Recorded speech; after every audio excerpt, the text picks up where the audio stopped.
Right now, we're going to welcome our next live guest of the morning. We've got Dr. Alex Scott joining us today from UT to talk a little bit about what's going on with retailers and what they're going to do with all of this extra inventory. So, Alex, thank you for joining us today.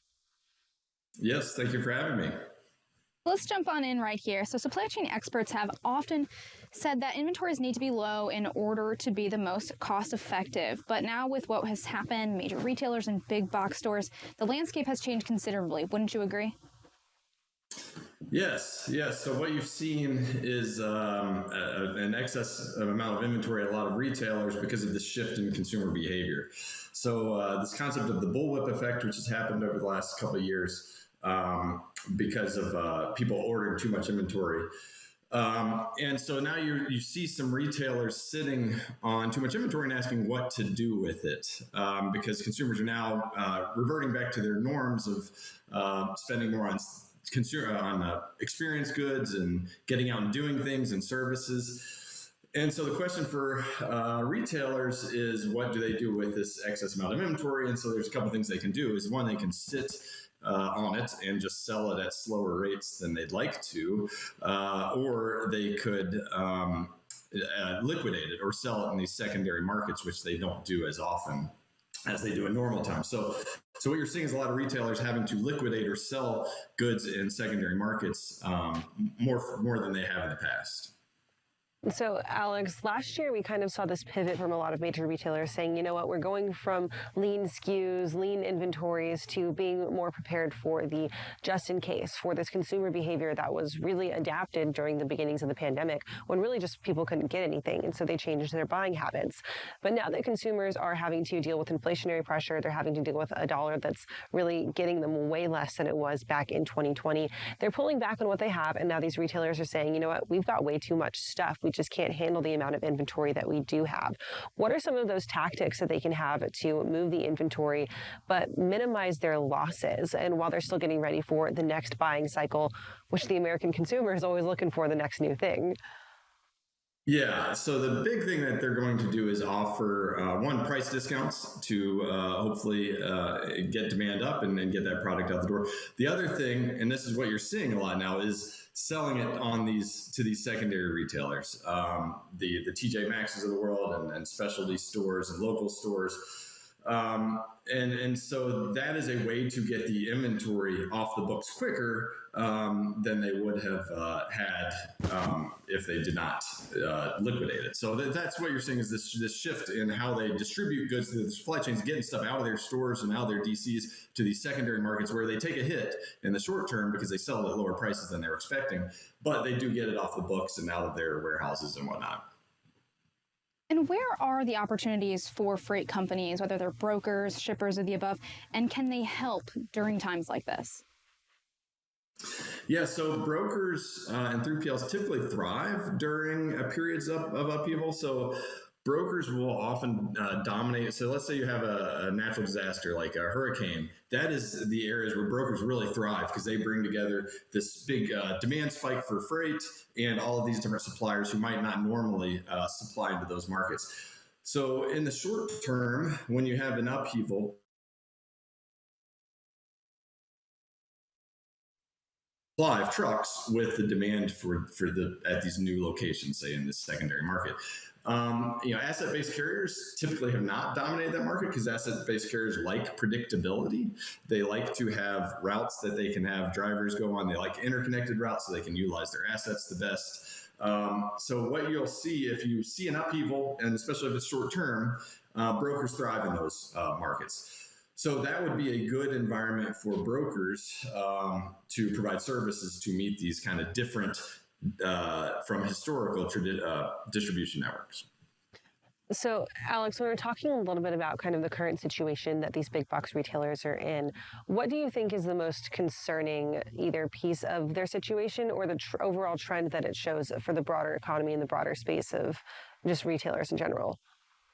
Well, yeah, I mean, inflation is going to be a big problem. And I predict that to be a story we talk about for a while. It's not going to go away. All of the prices have been going up over the last 6 months or so. And so what that will be reflected in the prices eventually that we all pay. And actually, we're seeing it now, right? The prices we pay for things. I mean, I'd say inflation would be the biggest concern, because how do you fight inflation when you have a mountain of debt, as we do as a country? And so then if you increase interest rates, that increase the cost of debt. So that's a big problem for everybody. In terms of what COVID did for retailers, I think it added an emphasis to things like scenario planning and planning for these unexpected events, something we've done for a long time, but I think it made it much more critical and focused, that we are going to see more things like, okay, here we have this unexpected event. We need to plan for this. How would we respond quickly given some type of unexpected event like a pandemic or some other thing? Alex, I'm curious which you're seeing companies do more, whether it's selling off to the TJ Maxx's and Home Goods, or if they are just, selling their own product for a cheaper rate.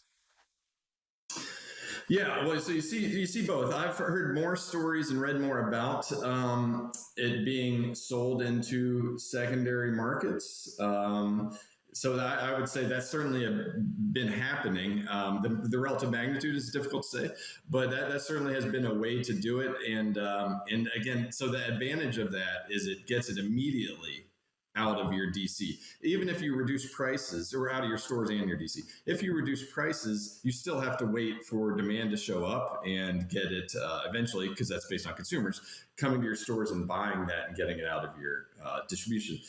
But if you sell it to secondary retailers, that's immediate. It gets out of there immediately. So yeah, I'm certainly that seems the more abnormal thing that's happening right now. And then what do you think the biggest lesson for retailers has been during these times? Has it been kind of not jumping the gun and making too big of a decision? I think about how last summer at the end of Q2, Target came out with their Q2 earnings saying, we're expecting to spend a ton more on transportation costs through the second half of 2021. And then coming out after Q1 and saying, our transportation costs were unprecedented. We had no idea about this, right?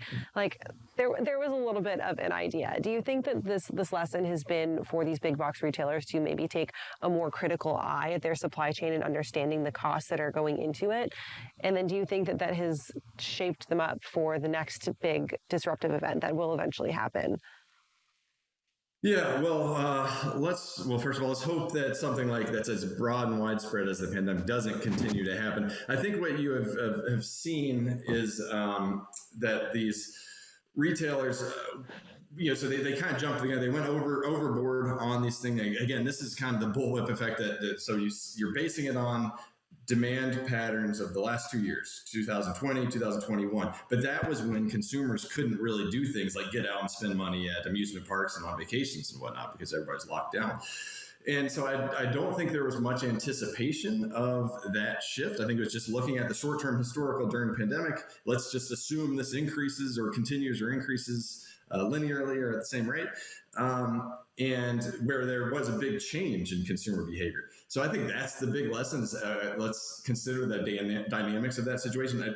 I think it was actually a glut of inventory was kind of predictable. I remember saying that to a few people back in the late 2021, that I bet there's going to be a lot of inventory sitting around in the first half of 2022. And that's because of this change in consumer behavior. So I think that's the big lesson of it. Dr. Alex Scott, thank you so much for joining us today. Any last words of insight for these big retailers?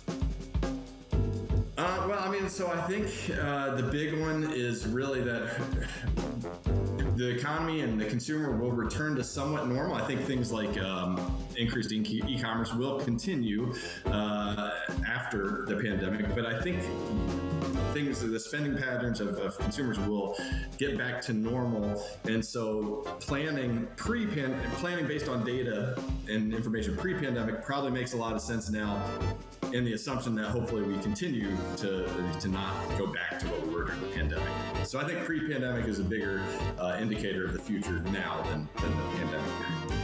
All right, Dr. Scott, thank you for joining us again. We appreciate your insight. Right now, we're going to take a quick break, and we'll be right back with more FreightWaves Now.